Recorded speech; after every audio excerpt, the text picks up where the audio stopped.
ஒரு மேக்கப் ஆர்டிஸ்ட்டாக இந்த ஒரு டே டெஃபினெட்லி என்னோட லைஃப்பில் செம்ம மெமரபிளான ஒரு டே.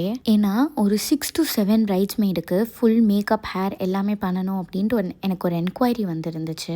அண்ட் இந்த என்கொயரி வந்து இட் வென்ட் ஃபார்வர்ட் வெல். அதுக்கப்புறமா இந்த ஒரு புக்கிங்கை வந்து எடுத்தாச்சு. அண்ட் கிளைண்ட் பிளேஸ் போனதுக்கப்புறமா கவுண்ட் அப்படியே இன்க்ரீஸ் ஆயிடுச்சு, லைக் ஆல்மோஸ்ட் டபுளாக. இதுக்கு நாங்கள் ப்ரிப்பேர்டாகவே ஃபஸ்ட்டு போகல. But my team being very efficient, நாங்கள் அன்றைக்கி எக்ஸ்ட்ராவாக வந்த அத்தனை பேருக்கும் அவங்க கேட்ட எல்லா சர்வீஸுமே அதுவும் ஆன் டைம் பர்ஃபெக்டாக பண்ணி முடிச்சாச்சு. இந்த வீடியோ நான் இப்போ ஆக்சுவலாக லேட்டாக போஸ்ட் பண்ணுறேன், ஆனால் இது லாஸ்ட் இயர் ஆகஸ்டே கம்ப்ளீட் ஆன ஒரு ஈவெண்ட். ஸோ இதில் எங்கள் சர்வீஸ் ரொம்ப பிடிச்சனால அதுக்கப்புறமாவே இந்த கிளைண்ட்ஸ் வந்து எங்களை 2 times புக் பண்ணிட்டாங்க. அந்த வீடியோ எல்லாமே அப்கமிங் டேஸில் நான் வந்து எடிட் பண்ணி போஸ்ட் பண்ணுறேன். த கிளைண்ட்ஸ், த டீம் அண்ட் நான் எல்லாருமே super super super happy. Because இவ்வளோ சடன் இன்க்ரீஸ் இன் வால்யூமை இவ்வளோ பர்ஃபெக்டாக பண்ண முடியும் அப்படின்னு சொல்லிட்டு கண்டிப்பாக நாங்களுமே ஆன்டிசிபேட் பண்ணலை.